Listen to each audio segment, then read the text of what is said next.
Imagínate esto. ¿Alguna vez te has puesto a pensar qué es lo que realmente hace que un conocimiento sea, digamos, científico? O sea, la verdad, no se trata nada más de ponerse una bata blanca o encerrarse en un laboratorio súper complejo, ¿verdad? Para nada. De hecho, hay todo un andamiaje invisible, un montón de reglas, filosofías y debates que literalmente sostienen todo lo que hoy llamamos verdad. Así que bueno, vamos a sumergirnos de lleno en esto para descubrir cómo es que la humanidad a lo largo de la historia aprendió a investigar la realidad. Bienvenidos a este análisis. Hoy tenemos un recorrido que la verdad está fascinante. Vamos a trazar toda la evolución de la verdad científica. Haremos un viaje padrísimo desde la filosofía antigua hasta llegar a la investigación súper práctica que vemos en el día a día. Y ojo aquí, le vamos a dar un enfoque muy especial a cómo todo esto resulta absolutamente vital en campos tan dinámicos y creativos como la gastronomía. Comenzamos. Rapidísimo nuestro mapa de ruta para hoy. Primero, checamos epistemología y metodología. De ahí pasamos a la evolución del método científico. Luego nos metemos con el falsacionismo y los paradigmas. Y cerramos con la investigación-acción. ¡Vámonos! Empezamos con nuestra primera sección, epistemología y metodología, la filosofía y las reglas del juego. A ver, para entender esto fácilmente, hay una metáfora poética que me encanta. Pensemos en la epistemología como el sol y en la metodología como la luna. A veces brillan juntas, a veces andan por su lado, ¿no? Básicamente, la epistemología es el estudio profundo de la ciencia en sí, o sea, por qué los científicos hacen lo que hacen y cómo validan que lo que descubren es real. Y por otro lado, la metodología son las reglas prácticas, los pasos concretos, las herramientas. Es, digamos, ensuciarse las manos y aplicarlo directamente. Y fíjense, esto ilustra de manera brillante cómo el estudio del conocimiento se divide en 3 niveles. Pongamos un ejemplo súper claro. Un licenciado en gastronomía. El primer nivel es la realidad misma. Ya sabes, los ingredientes frescos, las reacciones químicas cuando pones algo al fuego, los sabores. El segundo nivel ya es la ciencia. Es este gastrónomo aplicando, por ejemplo, química culinaria para crear un platillo totalmente nuevo. Pero el tercer nivel, y aquí es donde entra la epistemología, es analizar eso desde arriba. Es observar cómo ese experto en gastronomía construye su conocimiento, qué lógica está usando y por qué esos métodos son válidos. Es como si el epistemólogo se pusiera a estudiar las herramientas del propio chef. ¡Una locura! Pasamos a la sección 2, la evolución del método científico, desde la antigüedad hasta la revolución. Bueno, el método científico no apareció así, de la nada por arte de magia. Fue más bien como una gran carrera de relevos intelectual. Imagínense, allá por el siglo III a.C., Aristóteles sentó las bases con su método inductivo-deductivo. Básicamente, observar cosas particulares para deducir reglas generales. Luego, varios siglos después, figuras como el filósofo persa Avicena dijeron, oigan, hace falta experimentación empírica. Después, en plena Edad Media, tipos como Grosseteste y Bacon le metieron turbo al método experimental, pavimentando literalmente el camino para la verdadera revolución que traería Galileo. Y detengámonos aquí un segundito porque este dato está buenísimo. En el año 1027, Avicena ya estaba criticando a Aristóteles. Él decía, a ver, la simple observación no es suficiente. Argumentaba que a fuerza se requería la exploración y la experimentación activa para confirmar una hipótesis. O sea, el pleito sobre cuál era la metodología correcta empezó muchísimo antes del Renacimiento europeo. ¿Quién lo diría?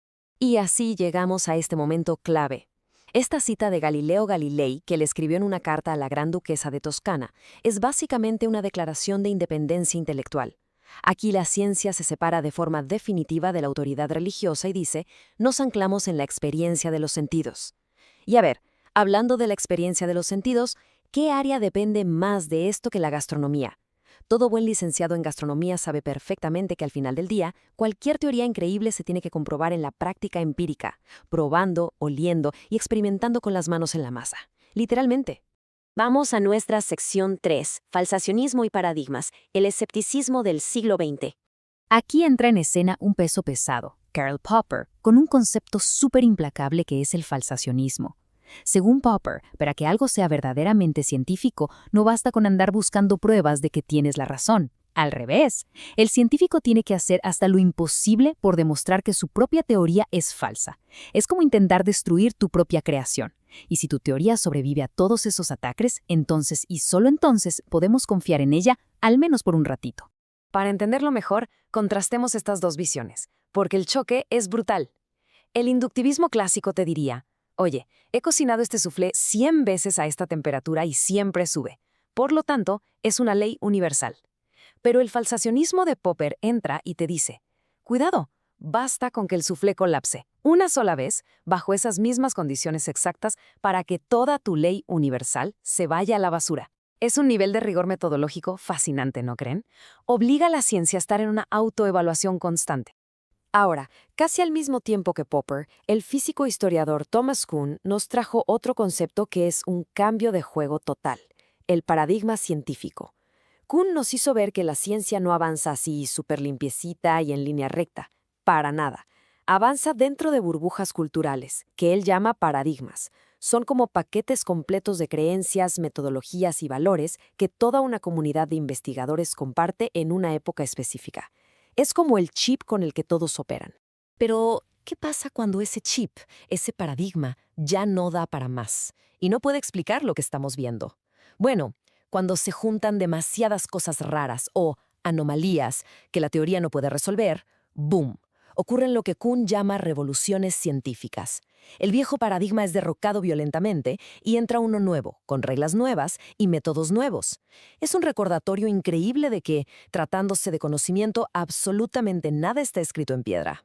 Y pasamos a nuestra última sección, la 4.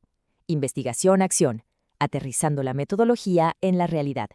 A ver, entremos en este concepto poderosísimo que nació por ahí de los años 40 gracias a Kurt Lewin. La investigación-acción. A diferencia de las ciencias tradicionales, que son como muy de solo observo el mundo desde lejos y no lo toco, la investigación-acción busca intervenir, busca meterse de lleno y transformar la realidad mientras la estás estudiando.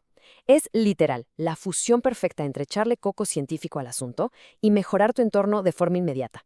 Y claro, con los años esta metodología fue evolucionando en 3 modalidades principales. Empezó como algo técnico, donde un experto de afuera llegaba y le decía a los demás cómo resolver el problema. Luego se volvió más práctica, enfocándose mucho en platicar y desarrollar ideas en conjunto, hasta que llegó a la modalidad crítica o emancipatoria. Y aquí es donde se pone bueno, porque ya no hay expertos dictando órdenes desde un pedestal.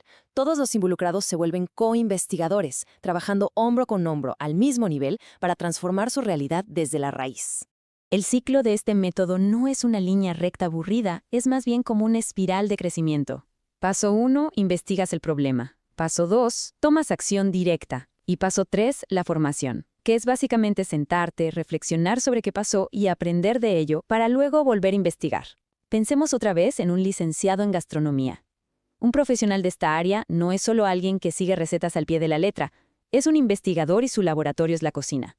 Si detecta un problema, no sé, digamos demasiado desperdicio de comida, o si quiere rediseñar un menú con ingredientes locales súper sustentables, ¿qué hace?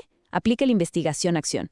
Diagnostica, diseña su propuesta, la pone a prueba en pleno servicio, evalúa cómo reaccionan los clientes y ajusta. Está creando conocimiento científico útil y transformador ahí mismo, en tiempo real. Fíjense en esta cita de Bernardo Restrepo Gómez.